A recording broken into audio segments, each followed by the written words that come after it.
आपण म्हणतो की पुणे हे भारतातलं सगळ्यात सेफ सिटी म्हणून पुण्याचं नाव येतं. तर या अशा सिच्युएशन म्हणजे घटना या पुण्यामध्येच घडतात. याच्याबद्दल म्हणजे हे कितपत खरं आहे, कितपत खोटं?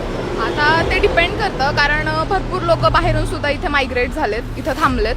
त्याच्यामुळे आपल्याला माहीत नाही आहे की ॲक्च्युली पुण्यामधले लोक असे करतायत की बाहेरचे येऊन लोक असे करतायत. आणि माझ्या मते ह्या सगळ्या गोष्टी ज्या आहेत त्या गव्हर्नमेंटनी हँडल केल्या पाहिजेत व्यवस्थित. कारण किती झालं तरी आपण एक डेमोक्रेसीच्या अंडर राहतो. गव्हर्नमेंटनी ज्या काही गोष्टी आहेत त्या सगळ्या बघितल्या पाहिजे. किती झालं तर एक सामान्य माणूस किती करणार आहे. त्याच्यामुळे जर तुम्ही एक सिस्टीम चालवताय ॲज अ गव्हर्नमेंट, तर तुम्हाला सुद्धा त्याच्या अंडर ॲक्शन्स घेता आल्या पाहिजेत. पण सध्या जी न्यूज आपण पाहतोय ना, ती व्यक्ती गेले 4 वर्ष जेलमध्येच होते आणि ती पूर्वी पण या बलात्कार केसमध्येच आतमध्ये होते. तर परत त्याला 4 वर्षांनी सोडणं हे जी कितपत योग्य आहे?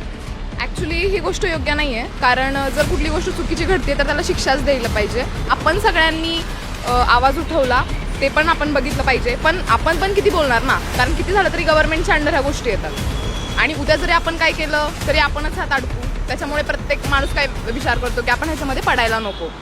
पण हे करून चालणार नाही. त्याच्यामुळे शिक्षा तर व्हायलाच पाहिजे प्रत्येकाला. म्हणजे जे काय बलात्कार वगैरे होता त्याच्यावर कठोर ते कठोर शिक्षा झाली पाहिजे असं या दीदीचं म्हणणं आहे.